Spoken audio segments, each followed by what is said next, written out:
he's lucky that the McLaren has such a big advantage because with making that many mistakes, if anyone else was competitive, they'd be splitting the gap between them and Lando would be paying a bigger price for all the mistakes he makes. What happened to Aston Martin, mate? Did I miss something? Why are they so shit? They are just shit. Wow. Oh no! He's in the fence! The man's in the fence! They're all in the fence! Oh, unbelievable! Sound check. Sound check. That's sharp as tonight, aren't they? You've done something to the headphones. It's working. 68, dude. F1.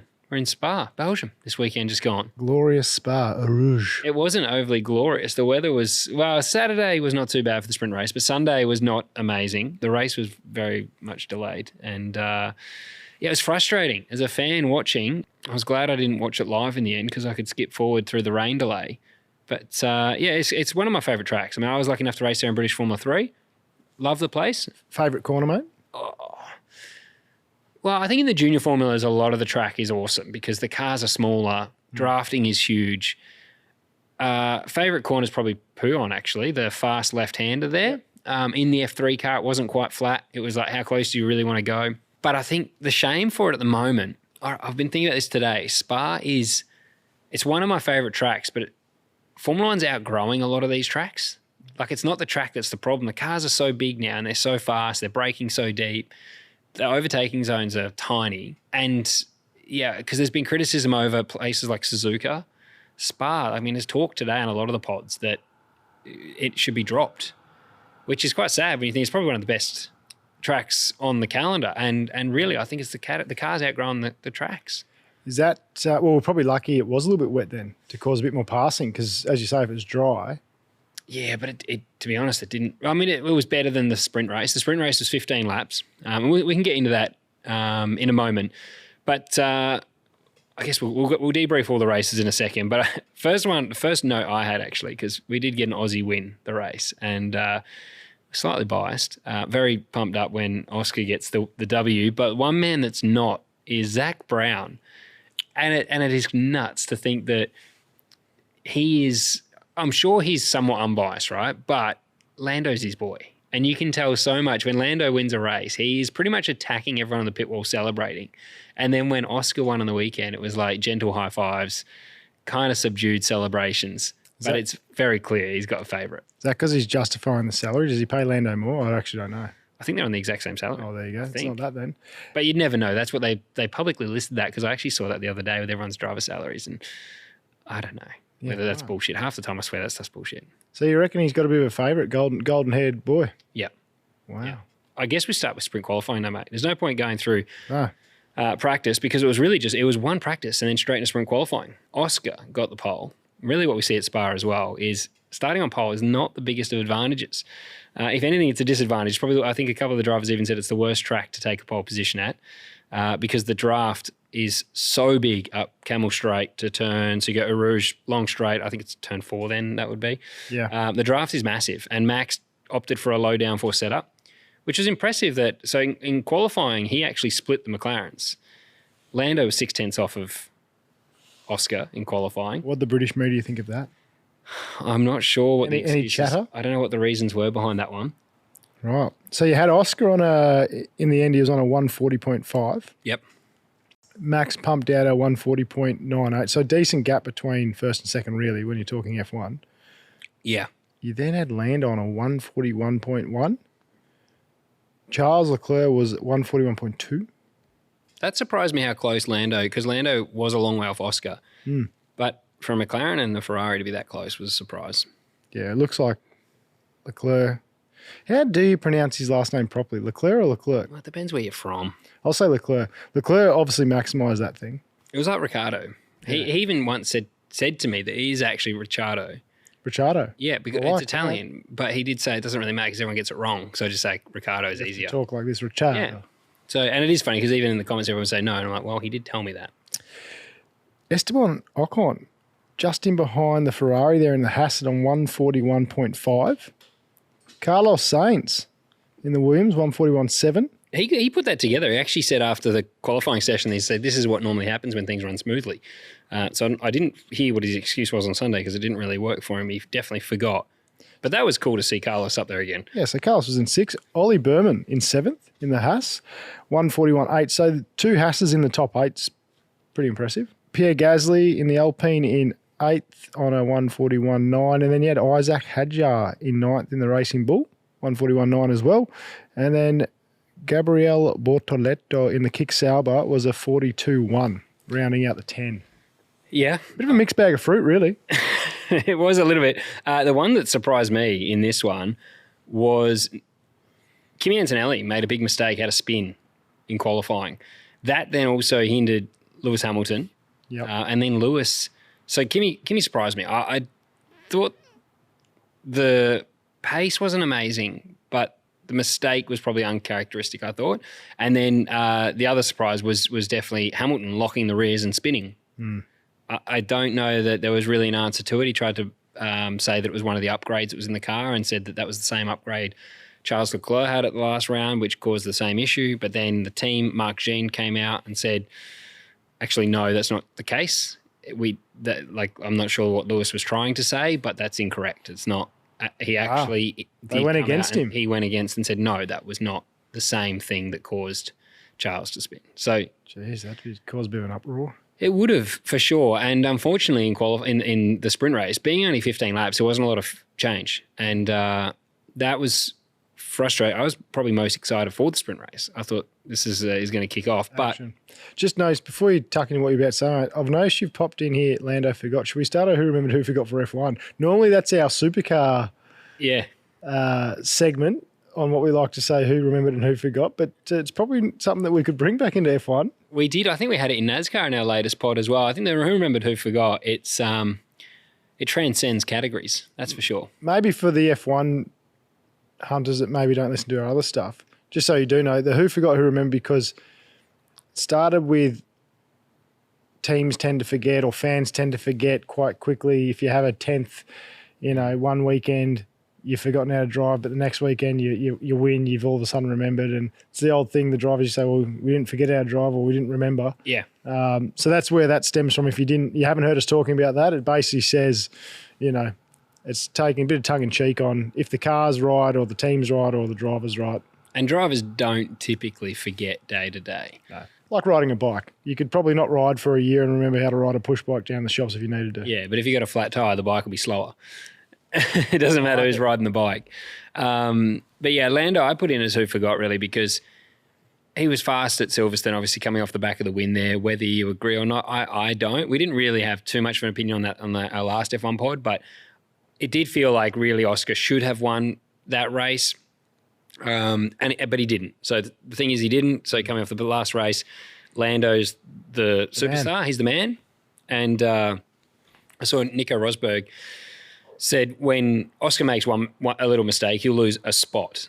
When Lando makes one rather, he loses 4 spots. And this weekend, I think he was pretty lucky that the gap was so big. I mean, to be 6/10 off pole position and be third, he kind of got kissed on the dick there, I reckon, because anywhere else earlier in the season, that could have been a 6th or 7th again.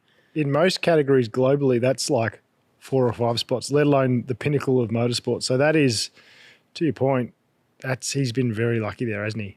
Definitely. And this field spread in qualifying so close that's first to third is actually unique in terms of the rest of the field. Everyone else is split within 10th. What the heck is a quad lock? Watch this to find out. Whether you're in the car, on the bike, on the water, in the air, your phone is an important tool. Keep it secure with Quad Lock. Leclerc got an amazing start. His opening lap, both days actually, were very aggressive, and he did get up to third. But Lando got the position back from him fairly quickly and then closed the gap. So in the race, he closed the gap back up to Oscar. But one thing that looked really frustrating was once they got within 0.7, that was it. No overtaking. And then Max was not overly fast in the middle sector because he opted for a lower downforce setup, but it meant that he was just too quick in a straight. So even though they'd get to him, they could be within 0.6, and DRS was really not effective at all. They closed 0.2 of a second. That was it. Right. So it was a frustrating day. The points in that one, though, luckily for Oscar, I mean, coming second he's ahead of his main rival, which is the main thing. But the points are 8th for P1, and they pay down to 8th position. So it's 1 point per position. Yep. And Isaac Hadjar snuck in and got the last point in P8 in that one. So good on him. He's been doing a mega job, and we'll get into it later in the pod, but it's good as well to see that Liam Lawson has pretty much closed that gap to Isaac to very much zero. I mean, I might as well skip to that because in qualifying, I did give him an honourable mention, actually. You did. So Lawson, I did want to mention this because I think it's important. He's had probably one of the hardest seasons, other than Jack Doohan being completely set up to fail. Yeah. Lawson really had one of the hardest seasons, or starts to a season we've seen in Formula One. But on Sunday, he qualified just 0.028 off of Isaac. And then in qualifying on Saturday, he got knocked out in Q2. Isaac made Q3, but they were only 0.08 between them. So less than a tenth of a second. God, that's tight, isn't it, mate? Look, in Q2, Isaac did a 141.281 and Liam did a 141.297. Yeah. And then in Q3, as you just said, mate, a 141.310 for Isaac and a 141.328 for Liam. Like, you can't even... That's just crazy tight. So, yeah, both maximising it for sure. And that's the thing with qualifying in Formula One. It does seem very close, but then come the race, we see McLaren particularly is so good looking after its tyre. The gap it becomes astronomical. I mean, the Red Bull's barely in a fight, whereas in qualifying, Max on a stonking lap can split the two of them. So the race, we definitely see a bigger case of the haves and have-nots than qualifying. But it is awesome to see F1 as close as it is in quality. And we said this back at Suzuka, I think. This is where F1's about qualifying. It's always the easiest place to pass cars, but even as a fan, the most enjoyable part, and it's hard to say, but the races often are a snooze fest. And that's where it comes back to the tracks and whether they need to drop some. I think it's disappointing to drop some of the best tracks in the entire world because really it's not the circuit's fault. It's where the cars have got to. Probably more so the size of the cars are becoming hard to pass. Before we do move on from the sprint results, one really sad point was actually Gasly got a water leak on the grid. He didn't start the race. He rejoined later on and then retired around lap 12. So, yeah, pretty frustrating because he actually qualified. I would have been one of his best qualities for the year. He qualified in 8th. Yeah. So there's no guarantee of points. Obviously, with the format being they only pay points to 8th, he would have had to either improve or maintain just where he was. But because not many did pass, him dropping out meant Isaac scored the points. There's every chance in the world Gasly would have held onto that spot, scored another point. Coming into this round, he has scored 16 points, which is all of the points for Alpine. Wow. So they have not solved the problem of the second driver by replacing, we've said this a few times, by replacing Jack with Colapinto. Definitely hasn't fixed the problem there, and Gasly has scored 100% of the points for the team. What's the old saying? Fix your fucking car. Yeah, exactly. So in 15 laps, and this is where qualifying surprised me how close it can be, but then how far apart the race can be. In just 15 laps, P4 was 12 seconds off the lead. Wow. It's actually depressing. Like, could you imagine watching someone drive away from you that fast? Yeah, I had it on the weekend. And then, Ocon, mega job in the sprint race to finish 5th. I think it's Haas, man, is I guess that's over-delivering in qualifying. That's wheeling a bit of a wheelbarrow to the front, and then in the race, I think he just hung in there. But it was at least good to see that there was a lead change at the front at the start. I was just hoping that Oscar would get him back, but that was kind of the only action. Was Charles Leclerc taking the position off Lando, who he reclaimed that pretty quickly. Yep. I actually kind of fist pumped when I saw Max take the lead because I thought, okay, we're going to see at least a battle for the lead now. Yeah. But that was sort of my only disappointing thing from from the sprint race on Saturday that literally didn't change. And then obviously I was then bummed that he did lose the lead. We didn't see a battle. We just saw our man lose the race. Yeah. So that was frustrating. And it's a nice little point here because we touched on about the who remembered who forgot. Lando forgot on Saturday. But qualifying, he remembered. He learned off Oscar. So that's a good little point there. So, yeah, Lando was on pole. Q3 time that put him up on pole was a 140.562. He then had Oscar in second on a 140.647. So pretty tight at the top there. Bit of a gap then back to Charles Leclerc again. He was, 2.5, 3 tenths away on a 140.9. Which is probably more normal, what you'd expect between the McLarens and the rest of the field. The funny thing is after qualifying, Lando doesn't want to give any credit to anyone else. And that's okay. But you sort of got to acknowledge that, yesterday Oscar did a good job overnight. That's the benefit of having a strong teammate. You get to look at data where every single driver at any championship in the world loves having a fast teammate because you get to, if you're at any point, even if it's just one corner, you can improve. You get a cheat sheet. And that's what he got overnight. But in the post-qualifying interviews, kind of didn't want to say, he's like, no, I was fast yesterday. I could have done it yesterday, but things didn't work out. All he said was leaving the lane first was the advantage and a toe. That's what he said Saturday. That was the problem. So there was no, accountability. No, there was nothing in there that he said, I learned anything from Oscar. And then they asked Oscar, what changed with, what do you think closed the gap up? And he said, well, that's the thing. You have a fast teammate. He gets to look at your data. And, unfortunately for him on the days where he's quicker, I get to do that. And then he does it to me. I have to just accept it. That's the challenge of having a fast teammate that can learn. It's like, it's just not lying. It's just it's just as honest it's literally as honest as it comes. Yeah. Which is why, and I quite like Lando. Like I streamed with him a lot during E-Series. We did some races back in 2020. We did some online races. Really liked him. He's actually a pisser. There's a funny clip of us on my old Twitch stream actually. But I just don't like you just give credit where it's due. Yeah. And then go, I didn't do a good enough job yesterday, but That's probably a sign that does he feel threatened? yeah, definitely. Because as you say, otherwise you'd be like, teammate did a great job, he was better today, we'll tune up for tomorrow or whatever, or next week or whatever. So I think sorry, go on. no, so I think to me that probably shows a little bit of not a weakness, but maybe he is feeling that pressure a little bit. Yeah, and if you lack confidence, you don't want to, you kind of bottle it up, don't you? If you're ever feeling like you're not the most confident person in the room, you're not going to give credit to someone else because you kind of want it on yourself. You're trying to pump your own tires up, make yourself feel better too. A little bit of insecurity.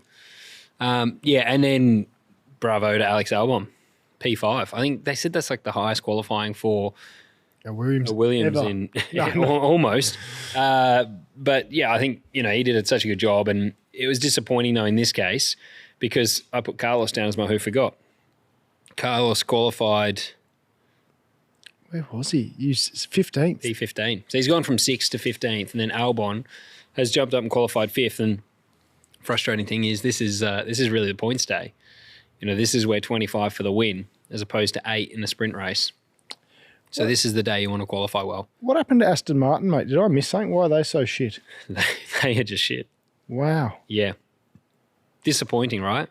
Really disappointing. On Saturday, I said Max was going to go there next year. That's not going to happen if they keep qualifying dead last. I know. I do wonder, though, with some of these teams, how much of their focus switches to 26. Yeah.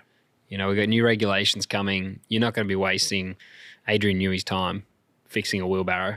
No. You might as well start to focus on the new thing. And yeah, I don't know. And the problem is with qualifying with it, we've said a number of times already, or I have, how close it is. If a team brings a good upgrade and it works, they jump up the order. And at the moment, Aston's just not brought anything that's worked for them. And it does feel like every time Williams bring an upgrade, they do improve.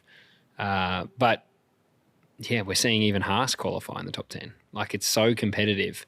Kick Sauber's there, so Bortoletto, shout out to him, qualified in 10th. Yeah. So he made Q3, which is a good effort. And even in the sprint result, he finished 9th. Yeah. So he still did a mega job there, especially when Hulkenberg finished down in 18th on Saturday's sprint result. Yeah. Hamilton again. This is nuts, right? He was 0.3 behind Leclerc and P16 before he got bumped in qualifying. 0.3 of a second, which is a lot. It's still, you'll talk about the best in the world. That 0.3 as a driver feels like a lifetime, and it is. To find 0.3 is not easy. Yeah. But to be P16 and your teammate, what was it, 41.6 he did in Q1. Yeah, 41.9. And a 41.9. It's not a lot to be out in Q1 on that. No, and it's not a short lap either at Spa, a minute 41. Yeah. For Formula One car, it's a long lap. So, and especially because Formula One, you always talk about the guys that have the best cars. But in qualifying, it's definitely a driver seems to be able to make the difference at the moment. For instance, Lewis clearly has a car that could be third, and he's not able to get it there right now. And it's not like he's fifth. No. I think years ago when Red Bull had Max and maybe Perez or Albon or any of those guys, the gap between, say, Max on pole when they were dominating could be 4/10 to the other driver or 5/10 even, and they'd be P5 or P6. Now it's like you look at that, 3/10 is 3rd to 16th. So it's definitely more competitive Do you think in this era. Like I think that regulations have closed the gap a little bit? I think so. I think the cost cap's helped a lot. You know, the cost cap's been the biggest thing for these smaller teams that are able to compete now, which is why and that's why I was surprised Lando on the Saturday wasn't further behind. To be 6/10 off your teammate in 3rd, you almost kissed on you are like very lucky in today's Formula One to not be P10 or even out of the top 10 and not make Q3. Hunters, I just want to take a moment to thank one of our fantastic supporters, Shaw & Partners Financial Services. Shaw & Partners are a leading national investment advice and wealth management firm. They act for and on behalf of individuals, institutions, corporates, charities, and family offices. So, if you're looking for advice or assistance with investments or strategies, look no further than Shaw & Partners Financial Services. With a 35-year history and 8 offices strategically placed all over Australia, their financial advisors are within reach and ready to provide tailored solutions and advice. For more information, follow the link in the description of this podcast. Back to the show. It was surprising that Hamilton was that far down, but when you look at how close qualifying is now, it's not like the races. Like that's out of position for the race for sure. But that's where drivers, you know, if you don't put your lap together, you're absolutely nowhere at the moment. And I think to your point earlier, mate, that's why qualifying is so exciting for Formula One, because you know that it's hammer and tong. It's everything they've got. Like, and they have to be perfect, and they cannot have half it. I'm just going to be 1 metre earlier here just to be safe. Yep. All caution has to go to the wind. 100%. And I think that's why it is so exciting watching quali, because you know they're putting everything on the line. Well, and hoping that it sticks. Exactly, yeah. And I do love with F1 that they can reuse a tyre, but typically they'll be able to still do a very good time with it, but they always get to run a green. Yeah. You know, like when we talk here in Australia with supercars, and there's so many sessions, especially when we do our top 10 shootouts, you finally get to see the top 10, the best, which is effectively Q3. And often 40% of the top 10 is running old tyres. How good do the greens look on an F1 too? They're so shiny. They look like they're plastic. Yeah, but they just look, I just reckon it's so cool that they look the way they look, because you look at a sticker tyre, a green tyre, as we call it, and you call them the feel goods. And you look at them, you're like, they look like they feel real good. You know, because they're so shiny. I do look at them, I wonder how they're real, because they are so shiny. Now, Liam Lawson, giving him a bit of an honourable mention, but in the Sunday race, finished up P8, which is awesome. Last event he had the DNF, but the one prior to that he finished up 6th. So he's actually, I really do believe that he's getting his confidence back, getting his mojo back. You see him smiling around the paddock. Yeah. And with that, he's closed the gap up to Isaac, and they are talking about him like a future world champion, right? So if he's qualifying within 0.02 of a future world champion, then he's not a bad steerer. Yeah. You know what I mean? Like I saw some comments after we had Murph on the podcast, and Murph said that he lacks that mentor. Yep. Some of the comments were he lacks the speed too. I think he's so close now to Isaac. Get off the keyboard, you Warriors. Yeah, but it is like, I hope he's now proving some people wrong. Yeah. I genuinely think if he starts to string some of these results together, and especially in qualifying, if he can be neck and neck and on his best day be ahead of Isaac, then he deserves his seat in Formula One. And it's crazy to think that he's 0.02 off of Isaac. They're saying he'll be a star.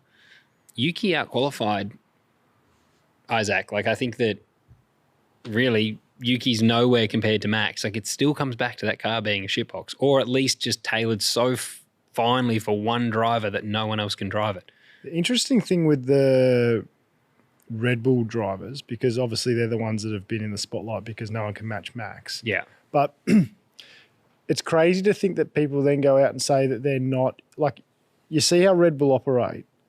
Tell me you get picked as a Red Bull junior without going through so many tests and like, you're obviously a talent to even get selected is what I'm saying. So it's crazy that they then get sort of, some of them have been blown off into the wind and as if written off like they're no good. It's like, well, why'd you pick them? Like, tell me they didn't go under so many microscopes, so much scrutiny, and, due diligence was done around them as juniors to get put in that program in the first place. They're clearly not shit. They clearly got talent. You just got to unearth it or get them comfortable enough to be able to produce what you saw in them originally. So it is crazy to think that so many Red Bull juniors have then sort of got the raw end of the deal and people have sort of thought they've forgotten. Yeah, And exactly. you're like, well, hang on. They got put in that program, probably one of the hardest programs for an open wheel junior to get into. Yeah. They were picked for it. And then they've been sacked from the top team and gone on to do other things and been successful, like Albon right now is unreal. Gasly has had an amazing career since being dropped. And Albon, I really feel like they just put him in situations where you can't succeed. But you're right, like they do so much homework on these kids. How do they lose faith in them so quickly? Yeah. Because you're right, they're not putting them in not knowing how good they are or... Like you can't, I would imagine you cannot buy your way into a Red Bull program as a junior. I would imagine. I could be wrong, but I would imagine they're a brand that's like, Yeah. no, we've got enough resources and backing. We actually generally want to pick the people that we think can be a world champion in that sport. Yeah, I don't know. Tell us what you think. I could be wrong. I still feel like the hard thing is sometimes with the junior formulas, not everyone can afford the test programs, the best teams. Yep. So often the guys that can get the Red Bull drive and then maybe do get to the pinnacle and they're not what they thought they were because the people they were racing were maybe better, but they're doing one test day a year, you know, like it's a very unfair. And then you get to Formula One and everyone's good. Yeah. They go, oh shit, they actually aren't. Yeah, sorry. There is no doubt you can buy yourself some extra testing, extra tyres and stuff like that to be able to, make yourself potentially on paper look a bit better. Yeah. But, no one's buying into the program. But, I do see your argument there where, well, they kind of maybe can buy themselves a little bit of speed quicker or develop a little bit faster, which maybe gives them an opportunity. But exactly. Isaac, he didn't say what the issue was in the race. But he did have an issue. He actually finished last in the main race. poor bugger. He was stuck. He said he was in a DRS train and just fell backwards. So whatever the issue was, he had no straight line speed and everyone was just smoking by him. So that was disappointing. Franco Colapinto as well, P19. So still absolutely nowhere, mate. And when you look at Pierre Gasly, he scored points again. Well, a point. Finished up at P10. So again, he's the only driver scoring points for that team, which is... Yeah, I don't know where they go from here because there were rumours obviously around Bottas, whether he would come into that car mid-season. We're around 14 now. We're around 13, sorry, of 24. If they're going to make a change, you kind of got to do it fast. Yeah. There is still enough racing too that if you do make a change, they can hopefully find their feet. Well, they're going to do more races than anyone else has in that seat this year because Jack only got a few. Yeah. Didn't he? Yeah, well, Jack, I think the thing was the original contract I heard was 6 rounds. Yeah. So he I think he knew what he was in for at the beginning, but then that doesn't help a driver's mentality feeling like, okay, you get given a 6-round contract, you know your head's on the chopping block from word go. But the race, mate, what are your thoughts about starting behind the safety car after the rain delays? They did 4 laps before they went green. Well... Yeah, I'm never a big one for safety car race starts. Yeah. Because it's the conditions are either so bad you can't start at all or you can go racing. Yeah. I don't think, I get safety cars can go out and test the circuit and stuff, but I don't think the race cars need to be rolling around under safety car for a start. So I'm not a big fan of it personally. I just think, make a decision. And let's not forget, these are the best drivers in the world. It's the pinnacle. Drive to the conditions. I've always been a big one. If you have to go slow, you have to go slower. Yeah. I don't know why we have professional racing car drivers earning millions of dollars that are very, very good and skilled in all conditions, and we tell them, it might be a little bit too slippery. We'll just follow us at 100 k's an hour for a few laps so you can get a feel for it. I think they'll work it out. Yeah. Or dry the track, which doesn't. The thing that got me is they've all got amazing radars, people reading the weather, and they'll wait till the rain stops and then send the safety car to go have a look at the circuit. So we lose more time again. And then the safety car will come back and say yay or nay. But in this instance, the safety car goes out, so they lose even more time. Safety car comes back and says, yep, we're going to do a safety car start. So then we get another 4 laps under the safety car before it goes green. By this point, the track is pretty much dry. But why could we not see the rain easing, then send the safety car prior to actually stopping? Yeah. And go, how bad is it while it's still speeding? Because every minute counts, like every lap. And it counts because people are tuning their car. So after the race on Saturday, Max ran a low downforce setup, and then there was a lot of talk about the weather on Sunday was going to rain. It was almost a guarantee the track will be wet on Sunday. So he compromised and went for a high downforce setup because, of course, when the track's wet, proper wet, on a low downforce setup, you'd have no hope. Yeah. So they went high downforce setup, and then I can see his frustration after the race.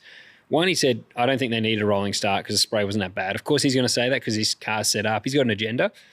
But I can also see his frustration that, well, hang on, we put a high downforce setup on so that we could race in the wet if it's wet. To get an advantage if it was wet, and they've taken the advantage Exactly. away. And then they take that advantage away and you go, well, if we are always just going to delay starts till the track's fucking dry, we'll just run low downforce everywhere. Like, don't tell us, oh, it's going to rain, so we'll run a high downforce setup so that we're competitive. Yep. You go, oh, well, the category just always plays it safe and we'll just delay till it's dry anyway. Because to pit lap 12 in the race, so 4 laps are on the safety car. Yep. Then the first stop was lap 12 to go to slicks. Yep. By lap 14, Lando took hards, and it wasn't just the hard, they were 2 steps harder than the medium. So it was like, if a track can be that fucking dry to go to a hard, the hardest of the year, that quickly, then it wasn't that bad when they started. There was barely any spray. Yeah. It is really frustrating because, like you said, they're the best drivers in the world, apparently. They should be able to drive to the conditions. I understand the aquaplaning, and there's some things when you're just driving a straight line, it might be like a lot of standing water. I get that. Yeah, standing, like things that are genuinely dangerous and safety concerns, understandable. Looking at it from what I saw, there wasn't a lot of standing water.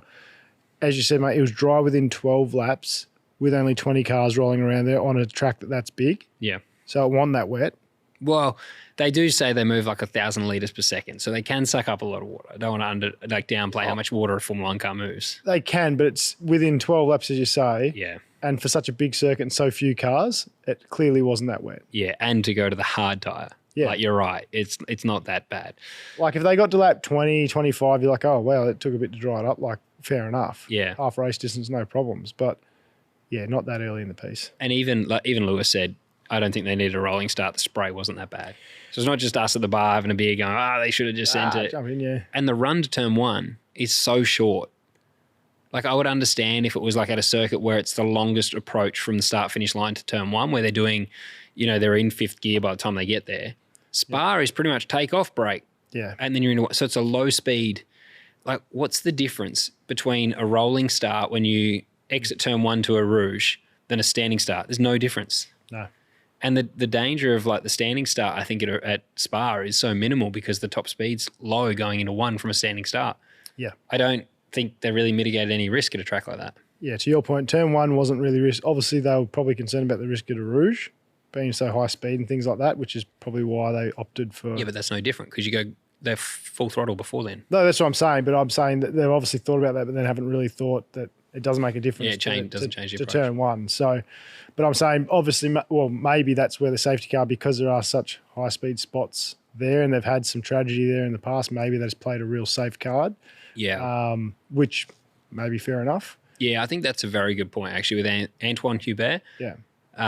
Passing away. It wasn't that long ago either. No. And So- you are right. And the conditions that day contributed, I believe, didn't they? They were, Yeah. So maybe, maybe... a little bit gun shy. Yeah, and maybe the FIA, there are some circuits where they go, we now play a zero risk approach, and that's how we're going to do it. And if that's the case, cool. But maybe publicise that so they go, hey, this is a track that we have a zero risk policy because we've had some tragedy here in the past, and this is what we're going to do. And then everyone goes, not a drama. Yeah. If that is the case. Yep. I hope you're enjoying this episode, but I do have to interrupt just quickly to thank our fantastic supporters that allow us to create the content for you. East Coast Car Rentals. If you're in the market for a rental car, think of those guys. And if you'd like a cheeky 15% discount, AHU15 is the discount code there for 15% off. If you're in the market to buy a car, not rent one, Lancaster Motor Group, we've got you covered for new or used cars. So think Lancaster Motor Group. Quadlock, fantastic supporter of our podcast as well. We use their products every single day on the pod using their desk mounts here. Also, we've used them to create the additional content like we did the Adelaide Motorsport Festival using their action camera mounts. So whether it's mounts, phone cases, they've got you covered. Quadlockcase.net. Now, the website for all of these brands that support us will be in the description of this podcast. Back to the show. One thing a few people talked about was the battery issue so on that start, Oscar passed Lando down to Camel Straight. And a few people straight away said that because Lando acknowledged on the radio that he had a battery issue. Right. But Zach Brown did say he didn't want to confirm nor deny whether it was a problem for both cars. He said, but he did say it wasn't just Lando's, so it was both cars. Right. I didn't want to confirm it, but it wasn't. Well, it was more that he didn't really want to go into details, I think, of the problem. Right. Whatever it is. I guess he just didn't want to give away what the issue was they had. But I think they resolved it anyway. But there was a few people just saying, the lead change was DRS wasn't activated because of the weather. But also they were saying, oh, well, he had no battery or whatever. But just so you know, it sounds like they both had the same issue. I think it was all slipstream. I think it's just the benefit of qualifying second, circumstances lined up. To me, it looked like draft. And it looked like draft. It also looked like Oscar got a better run off turn one. Yeah. Was what it looked like to me. Like when I watched him, like, oh, he's got a good exit here. And then obviously with the benefit of the draft, yep, he got the job done. That's what it looked like. He did say post as well. He said, I always knew I was just going to lift less. Like no matter what, I'm like, just lift less through a Rouge. His entry into a Rouge was so much faster than Lando's. And I was like, oh, this is good. He's on. Yeah. The other one is Russell at the moment. I made a note here that he said, we made a clear change in setup direction a couple of months ago. We obviously need to reverse that immediately. They are having Mercedes in this entire set of regulations. I mean, they were dominant only a few years ago. And since they changed the regulations, Mercedes have not been able to get their head around it, whether it was the porpoising issues. Even when they had less porpoising, they just couldn't get the car to work. I remember, obviously, Lewis was pretty vocal about it. Yeah. But they've been saying that they're more competitive when the conditions are cold. Conditions were cold, and they sucked. They were still nowhere. So, yeah, I just think they haven't got their head around this car. And then to hear George say, because really they've gone backwards over the last 2 months from their race win. They've just got worse and worse. So, yeah, I'm not sure what they do, whether they're soul searching or they just are praying for 26 to hurry up and come around. I don't know, but Mercedes seems a little lost at the moment. Yeah, shame because I'm a bit of a Mercedes fan. But yeah, they're definitely not the powerhouse they were. No, and it's a shame as well because it's putting more and more pressure now on Kimi because even George said, Kimi's not doing any worse. We're just slower. Yeah. So instead of the gap, I've always said from Kimi to George is probably too big. I reckon it's a bit far. Yeah. From word go. But now that gap we talk about with the other guys, years ago you probably would have got away with it with Mercedes. The teams were like... It'd still be in the 10 maybe. Yeah, exactly. Your teammate could be 5th and you'd be 10th. But today, like in this day, Formula One, his gap to George means he's last or he's out in Q1. I mean, he's out in Q1 most of the time now, which is wild for Mercedes. But he's a rookie. I think it's a hard one to talk about Kimi because I've probably said he's overrated. I don't see him getting to the level people are talking him up to get to. And I still think Portoletto's really good. I think that Isaac's a superstar. To be honest, I even think that Liam could be better than Kimi. But there's hype around him, so it's a hard one to talk about because people do light you up for that one. But time will tell. But either way, if they've got a shitbox car, you will never know because he'll be down the back. But everyone picked him as the top rookie this year because he's in the Mercedes. Yeah. And it's not looking the case. And with the pressure stacking, you're just going to make more and more mistakes like we saw in qualifying. Yeah, it isn't. It's an interesting one, the Merc thing, because, is George amazing? And he's doing a great job with the shitbox. Is maybe Kimi not that good? Like, it's hard to actually get a gauge on where the guys are at. It's why, we've talked about a few times, where we'd love to see Max versus George in a Mercedes. Yeah. Because, George is still somehow underrated. Yeah, I know. It's amazing because he was beating Lewis. Yeah. He was highly rated. Was it 2 out of 3 seasons he beat Lewis? Beat him pretty much from word go. And that's where people say, oh, he's a rookie trying to give... I'm like, well... People are comparing Kimi to Lewis when he arrived. When Lewis arrived, he went up against Alonso. Yep. He finished second in his first Grand Prix at Melbourne and took it. He nearly won the World Championship 2007. So it's like his first season was pretty impressive. And I don't think we're seeing that versus George at the moment, which is why I've always thought it's an unfair comparison. I think Lewis was a bit more special. But then George beat Lewis. Yeah, how good is he really? I do think he's underrated. Like the fact that they haven't signed him. And he just said today too, no, you won't get an announcement before Hungary, and laughed. So he's obviously getting the shits that they're not renewing him. It's definitely it's hard because the era of cars are different, aren't they? It is hard, and to your point now, than say in 07 and 6 and stuff when their cars, there probably was a bit more of a difference between the teams.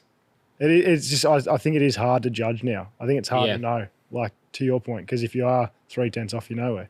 Well, and now, 3/10, you could be like, oh, he qualified 14th and his teammate's third, whereas in the past, that might have been 3rd and 5th. Yeah, or 3rd and 4th. And you'd still be like, oh, he's a fucking superstar. He's 2 spots within his teammate, whereas now you actually need to actually go and look at the lap time spread and be like, and that's how you dictate how close he is. And that's what I've always said about, like at the start with Kimi, I'm like, dude, I know he qualified all right, but he's 3/10 off. Like at best, he's 3/10. Yeah. That's a long way. Yeah. And then when, you get to a place like Spa where 3/10 was the difference between 16th and 3rd, you go, oh, okay, maybe he isn't actually as close as we thought. Yeah, like if a rookie finishes, say, 6th in their first championship, you'd be like, oh, this person is going to win championships. But Kimi's probably not going to do that. And, Well, actually, it just made me think of something. Alex Albon is 10 points behind Kimi Antonelli in the championship. There you go. And that does show where the cost caps probably helped a lot, because there's no way that Williams could have competed against Mercedes at that level a few years ago. But yeah, that probably for me shows where Mercedes is struggling. Like, this isn't all on Kimi. Like, if Kimi was in a Mercedes 5 years ago, then yeah, that's right. He'd probably be quite secure because he'd be running 3rd every week. And that's what I was getting at. Like, it sounds like it is hard because the optics even blur our vision sometimes. I'm like, oh, and as you say, 5 years ago, he probably would be saying a different thing. Yeah. This guy's a star. So, which is even where Red Bull teammates in the past, like even Daniel by the end, the gap was quite big between him and Max. yeah. But the Red Bull had such an advantage. Like, Albon was not that far off him when you look back, yet he was qualifying further behind than where Daniel was. Yeah. And I think it was just the competition at the time. So anyway. Yeah, regulations and competition. You've got some stats here of a little inter-team battle. Yeah, I love looking at an inter-team battle, especially when they're 1 and 2 in the World Championship. And it's fun because it's so close. And the problem is at the moment for either of the guys at McLaren, if they don't win, usually their teammate wins. Yeah. So, they need to be finishing second on the day their teammate wins. And at the moment, qualifying is where Oscar has been, both to be fair. So the wins is 6-4 in Oscar's favour. Yep. Qualifying average, 2.17 for Oscar, which is just ridiculous. And then 3.5 for Lando. So 2.17 to 3.5. Still very close. Oscar still hasn't finished, hasn't qualified out of the top 4, has he? All year? I don't believe so. I know one GP ago he hadn't, and obviously... Yeah, I think you're right. Yeah. Yeah. And I think his worst race result would be 4th, excluding Melbourne Grand Prix. And that's one too. Melbourne Grand Prix, he lost 16 points. So he scored 2 points at the Melbourne Grand Prix. He was running second. And this was where I remember saying just after that, we did a little debrief on the F1. And I thought, that'll be one I reckon he could look back and really kick himself, because I think pushing for the win on that day, especially just 24 races, and he's so fresh to the sport, he won't make that mistake, I don't think, again next year. I think he would take the second, knowing that he was driving outside his skin to try and beat Lando. Yeah. And when you look back at a championship, he was second there. He finished up 9th, lost 16 points. You go, fuck, if I just took that second, right now I'd be 32 points in the lead. Cruising. I'd have a race up my sleeve, and that it's actually crazy, because at the moment you don't think it makes such a big swing. But when you look back at the end of a season, those moments make a huge difference. And that's where Mark Webber would be amazing for him. He would have seen what happened there that day, I'm sure, sat down with him and said, hey, how hard were you really pushing to try and get that win? Like, was it realistic on a track that was damp? Well, they both ran off too, don't forget. It was just it was just lucky that Lando didn't run off quite as much, and then Oscar got bogged essentially on the outside because he was just going a little bit quicker. He fired further off the circuit. Yeah. So, and that's probably where McLaren are very lucky at the moment, because they've got such a big gap to third in the championship, second, in constructors, that they can allow their drivers to fight. But at the start of the season, I thought that was really ballsy, because had they implemented team orders in that race and just said, guys, we're settling for a 1-2 here, hold position, Oscar would be up the road. Oscar would have been second, Lando would have been first, it would be done. You know what I mean? Like, it would have saved 16 points for the team. And if they're in a constructors title that's close, those 16 points could make the difference. They're very lucky now. They've got such a big gap to second and also to Max. They can let their drivers play out. And I think that, Zach and the crew there look like heroes because they're so far ahead. They're like, well, we've always said we let our drivers play out. But Melbourne was an example where if it's a tight championship, they're the days that might actually bite you in the ass by letting them play out and not having team orders. And it's not team orders like move over, let him through. He's the. It's more that like, guys, we have a 5-second lead. The track's fucking real high risk here. Yeah. What's the best thing? Let's take a 1-2 right now in the order you're in. Yeah. Yeah. Martin Brundle today was so conscious, I believe, of the British public and their criticism towards him if he was to shit can Lando. And we're all passionate. Like we are the most, well, you particularly are very biased. Yeah, absolutely. And Team Oscar, let's go. Exactly, we're Team Oscar. But I could tell in the commentary, it was kind of like every time he made a mistake, he downplayed it right up to the point where the last lap of the race, Lando locked the front, went wide and lost, I think that lap he lost 1.2 as well. Yeah. And as he's going through a Rouge and up Camel Straight, he cuts back to it and starts talking about, well, there are marbles offline now, so it's probably like that would have contributed. And you're like, mate, fuck, it was just a slight mistake. He's pushing. That's all. He just made a mistake. But at the end of it, when you do add it up, and it's not to say that, like, I think Oscar was very smart today. I reckon he conserved tyre, and his second last and third last lap of the race were his personal bests. Yeah, right. So they're talking all day. Can he make the medium last? I think he was just looking at his delta on his dash, going, he's taking 2/10 out of me. I've got 7.5 seconds gap. I can take another. I'll let him have another 2. Let him have another 2. Yeah. And when he had to, he would have pushed. But if Lando hadn't have lost the 3.1 seconds or whatever it was across the race, that would have put more pressure on Oscar. And Martin Brundle did acknowledge that. But it's just the amount of time spent justifying the mistakes. I'm always like, dude, it's so clear. You're kind of like, I don't want to be too hard here because we're going to get roasted. Like, because there's no way that is his genuine opinion. You'd be like, you would be slamming him. Because even at one point he said, I don't think it would really change the outcome of the result.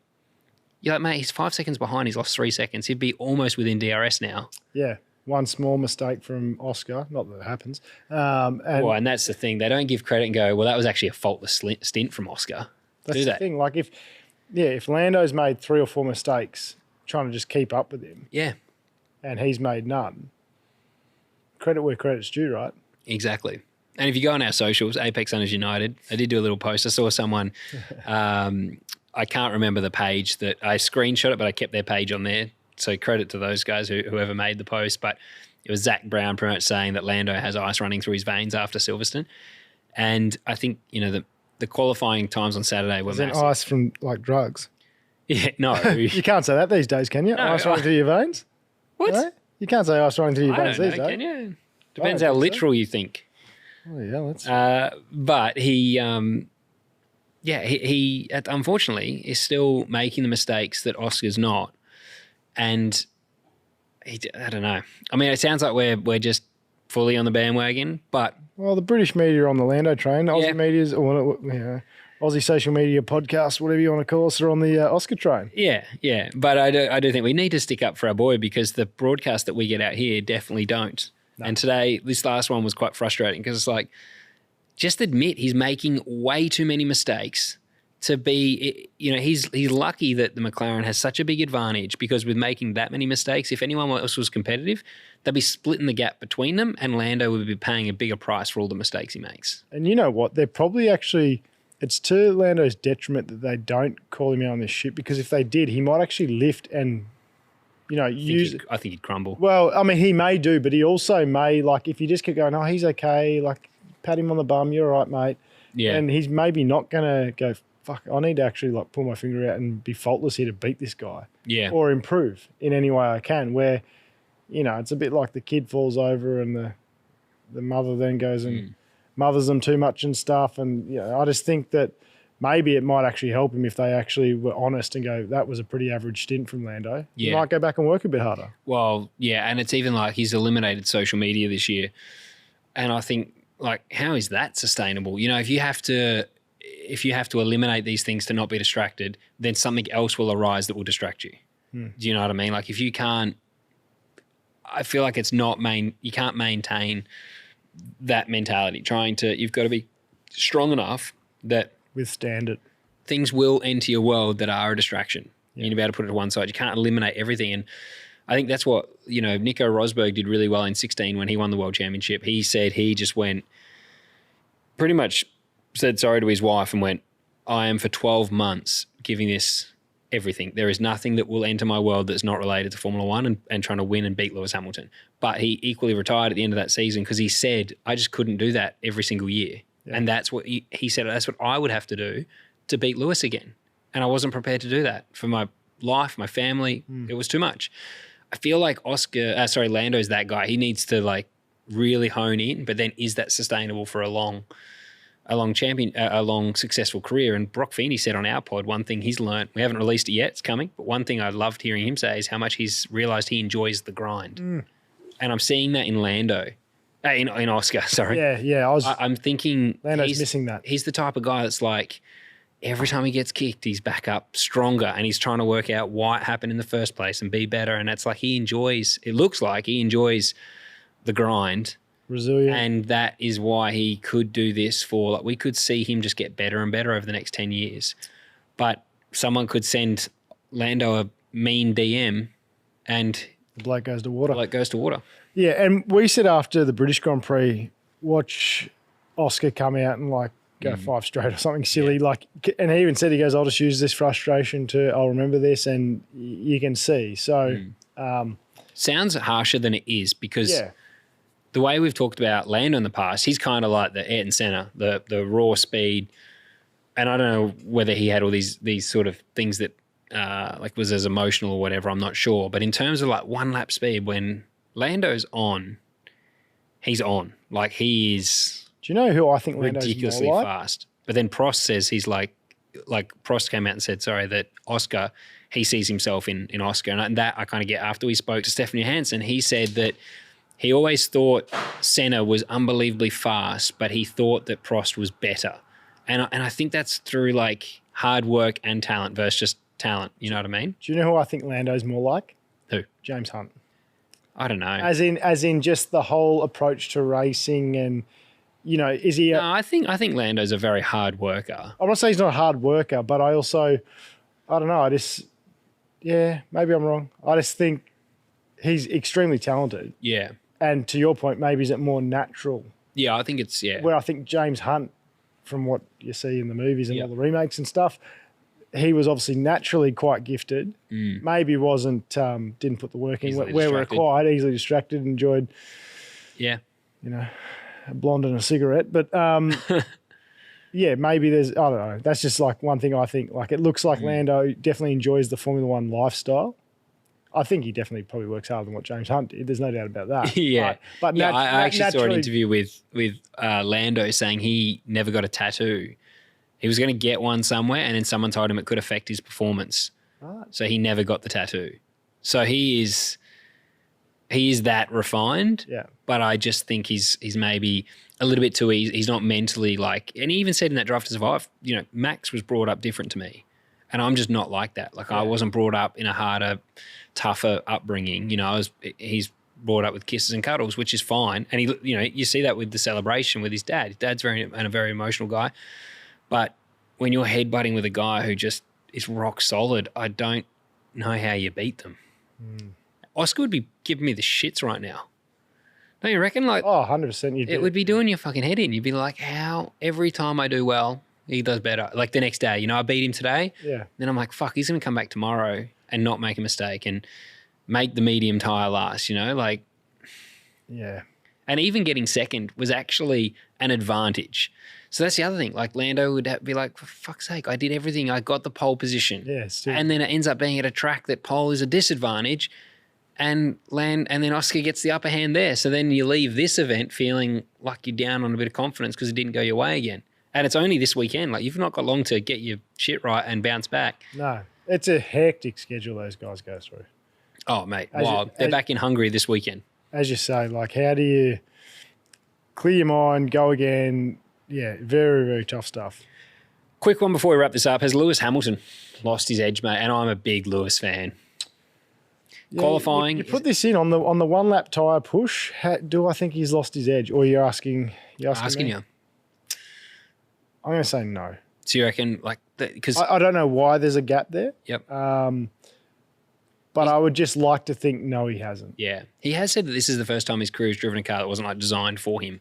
So that could be it. Like, and he said he spent a lot of time now looking at 26.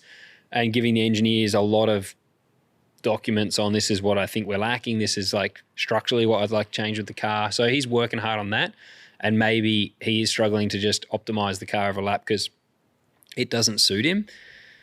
But geez, it's hard when you look at what Sainz was doing in the car. Like Ferrari was one of the teams that had two drivers I would have neck and neck. If I was Ferrari, I would have. I think Charles Leclerc is amazing, but going on that last season, I would have almost kept Carlos. Yeah, So yeah, they were in a bit of a predicament there, weren't they? definitely. And you had two. I think to the point you were trying to make, or what you were making was two drivers that were able to drive that car equally well. Yeah, they were neck and neck all the time. Like, didn't Like, in matter terms who of it was constructors, they were- designed for. They were both, and that's where it'd be interesting to know. You know, are their styles between Lewis and Charles so much different, or could he drive a car? Let's say Ferrari went and built the next one around Lewis. Yeah, Would that affect him or not? I don't know. And that's where having two drivers that could perform in the Ferrari, you would say it wasn't tailored around one person, unless they just like Same style. just somehow like because that's very rare. Yeah. Like maybe Charles and Sainz had a similar driving style. I don't know, but chances of that happening are pretty slim. You would think so. So I don't think the car was built around any one individual. I think you would say it's not like the Red Bull. It's a car that probably should have been forgiving maybe and allow the ability for anyone to get in that's good and maximize it. But the only reason I asked the question really is because the same thing happened at Mercedes the last 3 years. He always had great races, and this weekend he won driver of the day. Yeah. He qualified like pretty much last, started from the pit lane and pitted lap 12. He didn't make a lot of progress before. He made a few spots, but pitted lap 12, blazed, and ended up finishing up P7. But that's not uncharacteristic for him. He had some drives last year. Vegas was one of those. And you're like, fuck, he can still wheel it in the race. But we see that he's only 0.3 off his teammate. It's pretty close. If you lose the edge, It's an interesting, because how old's Lewis now, do you reckon? he'd be 40. Would he? 40. Yeah, I guess you would. So, I mean, Yeah, we're getting older, isn't it? It's always the reality where you go, Yeah, shit, you're if like, he's 40, that means yeah, I'm getting no. old too. But he'd have to be nearly 40. but I mean, if Sonny can do it in the F1 movie, Sure, he was 60. surely Lewis Yeah, has still got yeah. it. Brad Pitt was 60 and he did very well. He actually, no, he's still got another 20 years at least in him, you'd think. Yeah, no, I'd just say the car's no good. Yeah. Championship, and then we'll wrap this ship up. 16-point lead. As we said, if it wasn't for, I hate saying this though, if, buts, and maybes, like there's actually some crazy stats that if Lewis had a couple of mechanical failures that didn't happen throughout his career, he would have 11 titles. Yeah, wow. Have you ever heard that one before? Karun Chandok is like the master of stats, and he reeled off like a few things that were out of Lewis's control, and it said he would have 11 championships instead of the 7 or 8, depending on how much of a diehard Lewis fan you are and how much you don't like Massey. But the thing is, I was going to say Oscar would have the 32-point lead. Now it's 16 points, but without the mistake at Melbourne Grand Prix, it would have been a 32-point lead. But either way, this weekend went very well for the Aussie man, because had he finished second to Lando in that race, he would only be 2 points ahead in the championship. But by winning, it's extended from a 9-point lead to a 16-point lead, which is impressive. And I'm sure that these are the days as well where Lando equally will look at Canada when he ran up the back of Oscar, and you'd be kicking yourself. That was only for a fifth and fourth place, but yeah, at the end of the season they all add up. But Max is 81 points off the lead now. Really, I would say it's a 2-horse race now. I think that's far enough. Yep. You're looking at 25 points for a win. It's not realistic. I don't think that Max is going to take that out of. He's going to take it out of 2 guys now, not just one to be in contention. So, Max is out of it. I mentioned earlier the honourable mention for me was Albon within 10 points of Kimi and a Merc. Yeah. But Max is P3, George Russell P4, 5th is Leclerc. Yep. 6th is Hamilton. So, There's 30 points between those two. yeah, I think in a way Hamilton's kind of lucky because he's been further away from Charles than 30 points in the championship over the season, I would have thought. I wouldn't have known they were that neck and neck. Kimi Antonelli 7th, 10th is Alex Albon, P9 Nico Hülkenberg, and Esteban Ocon. Is P10. They're the 2 guys for me that are really performing outside their skin. To be in a Haas and be 10th in the championship ahead of an Isaac Hadjar in a Racing Bulls, Yep. is very impressive. But both very experienced guys, probably just come qualifying, you put your lap together, all 3 sectors, and how close it is, you can find yourself in a spot that maybe is ahead of where the car deserves to be and is fuck all overtaking. So you kind of hang on to it. Interesting that Lance Stroll's ahead of Fernando Alonso. I would not have picked that if you'd asked me today, just off the top of my head. That's actually a good point. Yeah. So Lance Stroll's peak 13 and Alonso's 15th. Yeah, so Lance is on 20 points and Fernando's on 16. So it's only 4 points, but I just would not as you say, if you'd asked me, hey, how many, who's in front of the championship, I'd have been like, oh, Fernando. Just from the optics of it. Yeah. On pace and things, but... Yeah. The other one that jumps off the sheet at me is Carlos Sainz to Alex Albon. I'm trying to find it here. Oh, yeah, I'm waiting for you to find this because it's going to surprise you too. P16 is Carlos Sainz. P8 is Alex Albon. Alex is on 54 points. Carlos is only on 16 points. Wow. So it's a 38-point difference. When you look at, we're talking about how close he was to Charles Leclerc. To be having the hard time he is. I think, I know we've said it a couple of times, I think, on this, when we've talked about F1 on the pod, mate, but I think Alex Albon is underrated. Yeah, I agree. He was thrown in the deep end at Red Bull way too early. He was set up to fail. I think 6 months he'd done in Formula One before they went, hey, we're going to put you in the Red Bull. Kind of like Liam. Yeah, no, similar. And it's happened in the past. Like Danny Kvyat, similar thing, thrown straight in kind of thing. But I think Alex has, people get overrated, people get underrated. To me, I think I would love to see him in a championship winning car. Yep. No doubt he'd be winning races. Well, Carlos Sainz was like one of the favourites last year, wasn't he? In the Ferrari. People are saying he's better than Leclerc. And it's funny because for some reason people just inherit these titles of underrated or overrated. Why is Martin Brundle not going absolutely apeshit over someone like Alex Albon going, hang on a minute, this guy, we've been sleeping on him for years. Last year, this is the who remembered, who forgot, right? This is where that comes back to. Yep. Carlos Sainz was so highly rated to be 40 points nearly behind Albon, 13 rounds in. Where's Albon's due? Yeah. I think they need to start talking about him. And one thing that was really, really frustrating on Saturday, and I felt like they improved the broadcast to Sunday. Saturday, they showed top 3. That was it, right? They showed the top 3 drivers on track, and that was it. They even showed Lando's mum more than fourth place onwards. It was wild.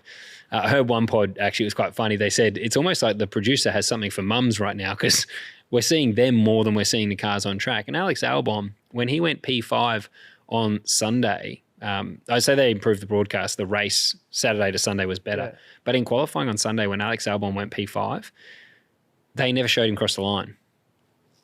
They were showing Lando celebrating that he was on pole. Then they cut to Lando's mum. And then Brundle's like, oh, Albon's gone P5. And it was just the timing thing. You didn't actually see him finish the lap. They never cut to him after that. And I'm like, wow, I can't believe they're sleeping on this kid. Yeah. It's just people inherit these titles. We're underrated. I feel like George is fighting that at the moment. Who does George need to be up against to be rated? And like you said earlier, mate, love to see him against someone like Max. Or, give him a chance at the title, as in so we can all see what is he capable of. But he went up against Hamilton, for God's sake, and people didn't rate him. I know. They rate him, but they don't go. It's the frustration of F1 too. Unless you're in the right shitbox. Yeah. Well, and they also say, I remember even the commentators, and that's it's surprising because George is British, but they're obviously at that point in time so in favour of Lewis because he had just come off the back of 21 with, the battle with Verstappen and, he was so dominant for the years prior to that. But what it is? It's his celebration. The whole... Oh, yeah. George needs that wrote people off straight away, mate. You need to change that shit. Get rid of it. Yeah. Yeah, actually not wrong. It could be the celebration. People don't want to talk about him because it's just he needs to work on his celebrations. They're we're not going to tune the car up because if he wins and he starts throwing these ones out... and throwing the microphone in his post-race interviews. You seen that? He stands there when he's listening, just rolling the microphone through his hands. I haven't noticed. He looks like Woody too. Have you ever noticed that from Toy Story? Yeah, I've noticed that. Yeah. Anyway, I think those guys should be getting more credit where it's due. This is another one too, right? Behrman last year rocks up in the Ferrari when it's fast. P7 on debut. Yeah.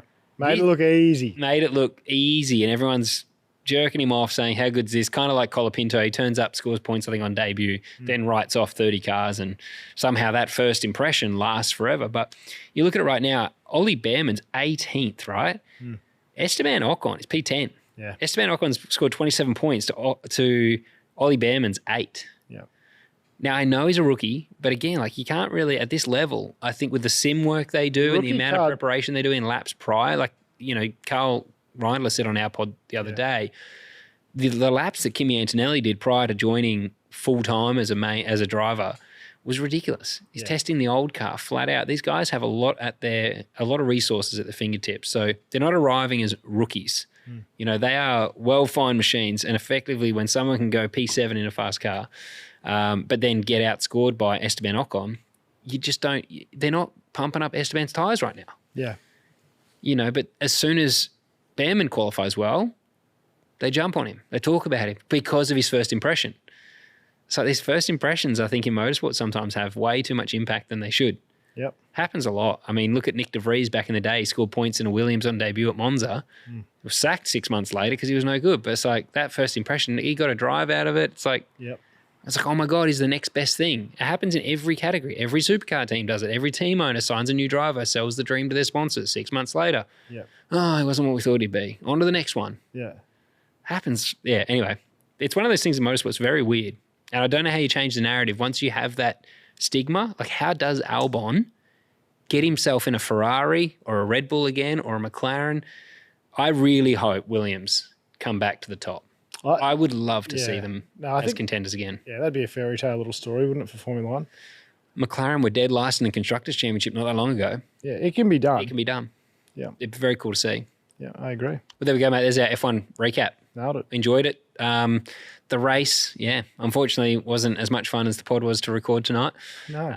But they're back at Hungary this weekend, so thanks everyone for listening. If you haven't, hit the thumbs up on our YouTube channel. And also, if you'd like to be part of our Patreon, I'll pop the link in the description of this podcast, and you can join up there and get all of our cheeky little behind-the-scenes content. We're heading over to the States very soon for some NASCAR stuff. We'll film some BTS footage, and when we live stream as well, we do that quite regularly for the supercars here in Australia. We do. You can join the chat, be part of the show. Thanks, guys. We'll see you next week.